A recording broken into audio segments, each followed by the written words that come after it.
अस्सलाम वालेकुम।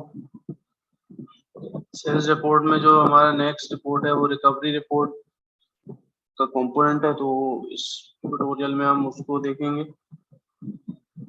तो बेसिक आइडिया जो है रिकवरी रिपोर्ट का वो ये है कि आपने जितनी भी पेमेंट्स रिसीव की होंगी अपने कस्टमर्स से, वो या तो प्रोडक्ट की सेल के बाद, तो जितनी भी आपने उससे पेमेंट रिसीव की होगी, रिकवर की होगी, तो उसका रिकॉर्ड आपके पास आएगा कि किस एम्प्लॉय से आपने कितने रिकवर किए, कितने रिकॉर्ड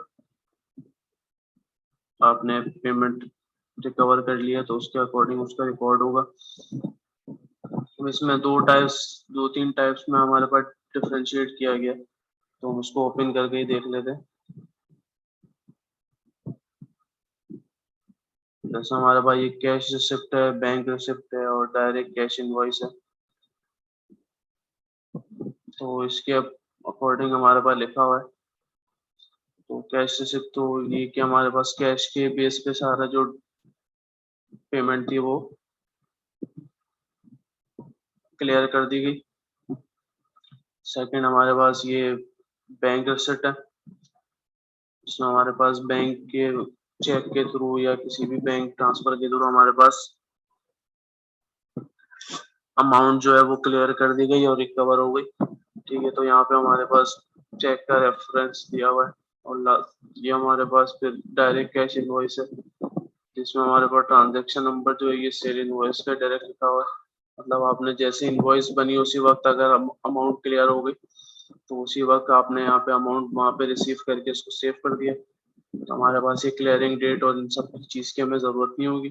तो जिस डेट को इनवॉइस हुई उसी डेट को पेमेंट क्लियर हो गई। लेकिन जब हम टॉप पे देखेंगे कैश रिसिप्ट, इसमें हमारे पास दो डेट्स अवेलेबल भी आ रही है, एक डेट है और एक ये क्लियरिंग डेट है। फिलहाल तो ये है कि इसमें दोनों सेम है, लेकिन इसमें हमारे पास डिफरेंस हो सकता है कि क्लियरिंग डेट आप बाद में अगर आपकी पेमेंट क्लियर हो रही है तो वो क्लियरिंग डेट अलग आएगी।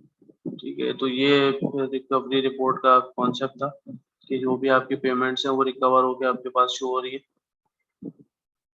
तो आपकी जितनी भी पेमेंट्स आपने रिकवर की, पेमेंट रिसीव की अपने सेल्स के अकॉर्डिंग, तो उन सब का रिकॉर्ड आपके पास रिकवरी रिपोर्ट और रिसिप्ट रिपोर्ट जो हमारे पास का नाम है उसके अंडर आपको ये सारी चीजें भी होंगी। Thank you.